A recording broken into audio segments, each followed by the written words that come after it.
Como já antecipamos no capítulo 27, você viu o que aconteceu com Paulo quando ele passa pelo naufrágio na ilha de Malta. Ali ele vai ser bem recebido pelos habitantes do local. Deus vai operar um milagre extraordinário na vida do próprio apóstolo Paulo, livrando da morte. E também ele vai curar o pai de Públio e abre-se um espaço para o início do cristianismo naquele local. Mas olhando um pouquinho mais claramente para a história, vamos aqui recapitular o que nós vimos até chegar a esse capítulo 28. Nós vimos como o Evangelho sai de Jerusalém, Judeia, Samaria e caminha na direção dos confins da terra, passando por 3 viagens missionárias que você certamente se lembra: a primeira do ano 46 ao 48, a segunda do ano 49 ao 52 e a terceira do final do ano 52 até o ano 57. Depois Paulo fica preso em Cesareia do ano 57 até o ano 59, exatamente nesse contexto em que ele apela para ir para Roma. No ano 59, no segundo semestre, no final do ano, no inverno, é que ele vai parar em Malta, e o texto de Atos faz questão de ser muito objetivo e muito claro. Quando nós lemos no capítulo 28, verso 11, diz o texto sagrado: passados 3 meses, embarcamos num navio que tinha passado o inverno na ilha. Era um navio alexandrino que tinha por emblema os deuses gêmeos Castor e Pólux. Vemos a precisão histórica de Lucas mostrando aquilo que acontece do final do ano 59 para o começo do ano 60.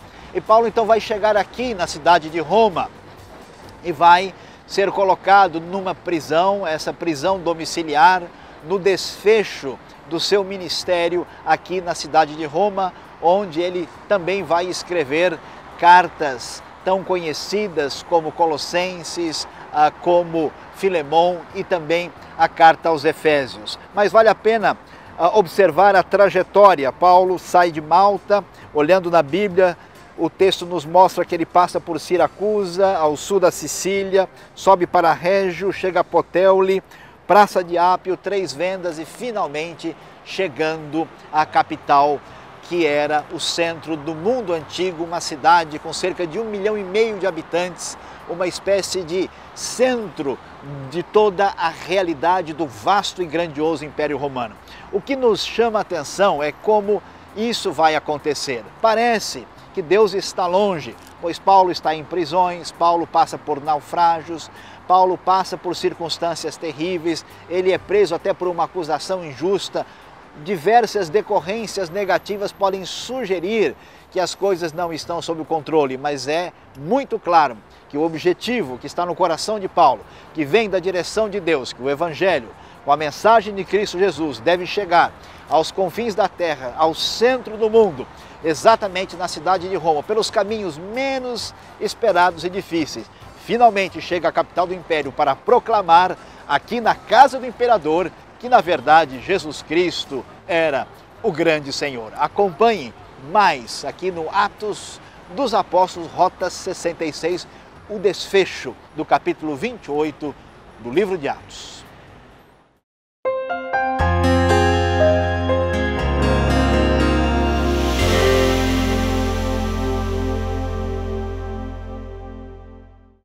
Há uma frase importante e interessante que descreve a atitude de Paulo quando ele estava chegando em Roma, nesta cidade. Ao passar por 3 vendas, que significa 3 lojas, os seus amigos vieram encontrar com ele. Esses amigos, que nós temos numa lista grande de Romanos 16, incluem pessoas como Áquila e Priscila, por exemplo. Incluía homens como Rufo, incluía Peneto, que foi o primeiro a se converter na Ásia.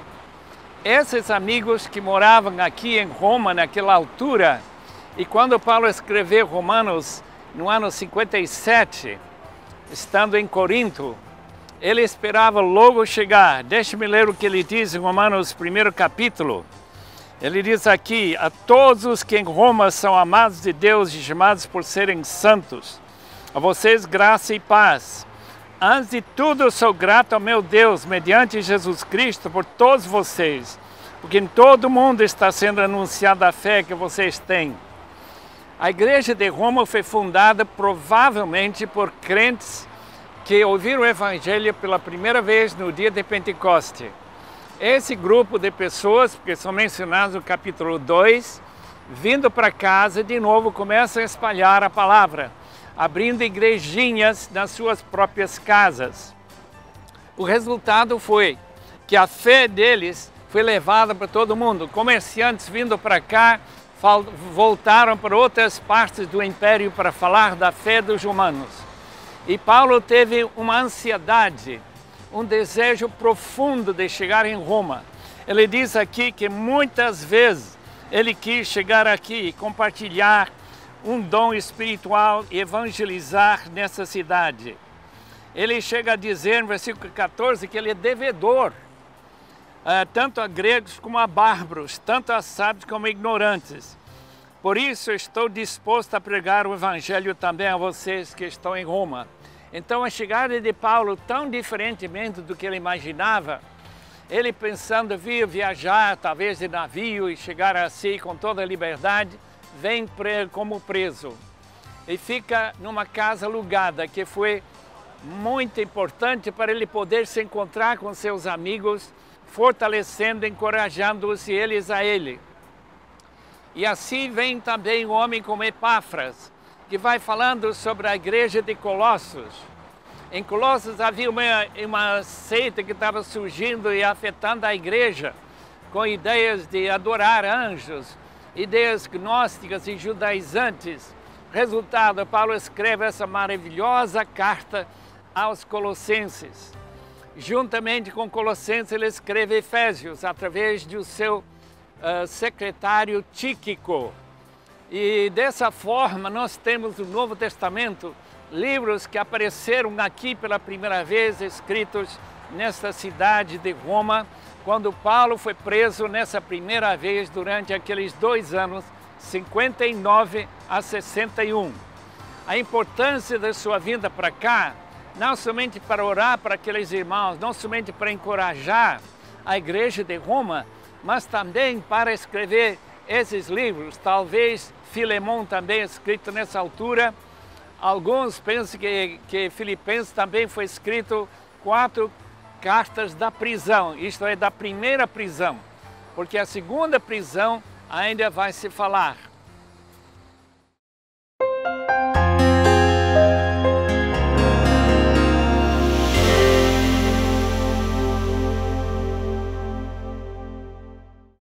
Como vemos aqui em Roma, Paulo agora vai ficar nesta prisão.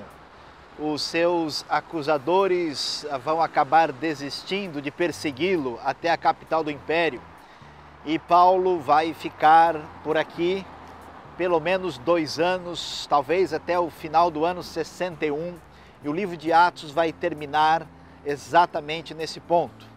Mas merece atenção, que é importante perceber, que você lê as cartas de Paulo e vai descobrir que algumas delas não cabem nessa datação que aparece no livro de Atos. Nós podemos perceber o início das cartas ainda a partir da primeira viagem com Gálatas, e em seguida temos as cartas dos Tessalonicenses, depois cartas que vão aos Coríntios, depois aos Romanos, e finalmente aí nós acabamos de ver Filipenses, Efésios, Filemão e Colossenses. Mas você sabe muito bem, existem as cartas pastorais, 1ª e 2ª Timóteo e Tito. Essas cartas não se encaixam nesse roteiro que Atos apresenta. Nós vamos ver que elas vão aparecer posteriormente e depois que Paulo é solto aqui de Roma, e estão relacionadas com uma uma 4ª viagem, onde Paulo muito possivelmente teria ido até mesmo à Espanha e no retorno passado por Creta, antes de que ele voltasse à cidade de Roma para enfrentar o seu martírio final. E aqui nós queremos destacar algo extremamente importante. A expressão reino aparece 8 vezes no livro de Atos. E é interessante que aparece 2 vezes no começo, lá no capítulo 1, e agora também 2 vezes no final, no capítulo 28. Capítulo 28, verso 23, é importante dizer que lhes testemunhou a respeito do reino de Deus. Por que isso é tão significativo? Porque aqui está o lugar mais importante do rei mais importante do mundo. Nós vemos que em todo o texto de Atos, Lucas está mostrando que o cristianismo não é um perigo para o Império Romano. No entanto, claro, está muito definido que todos os reis, no final das contas, são um tipo de impostor.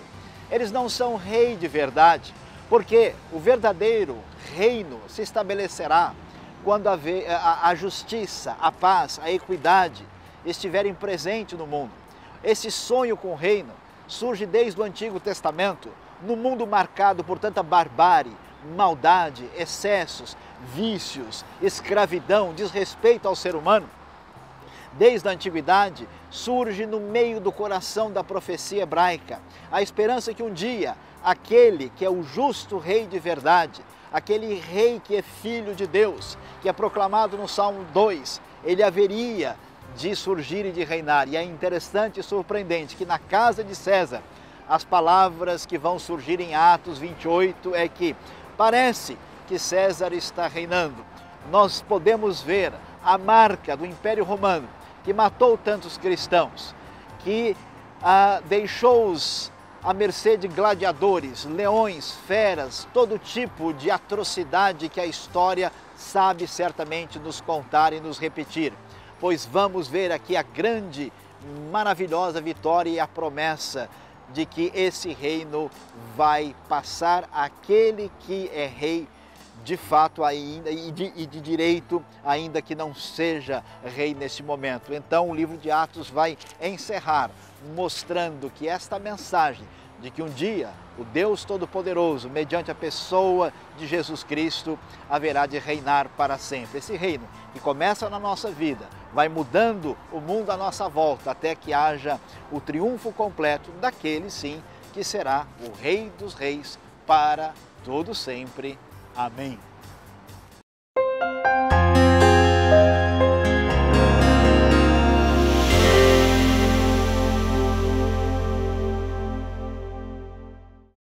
Suetônio, o historiador romano, diz que os judeus foram expulsos da cidade em que nós estamos, é também mencionado no capítulo 18 de Atos, que os judeus foram expulsos dessa cidade por um decreto de Cláudio. Quem chegou ao trono depois da morte de Cláudio, em 54, foi Nero, aquele famoso imperador que começou a perseguição dos cristãos na cidade e depois em todo o império. O interessante nesse texto que nós lemos, que se data no ano 59, quando Paulo chega em Roma, nesta cidade, ele convida os judeus da cidade a reunir com ele.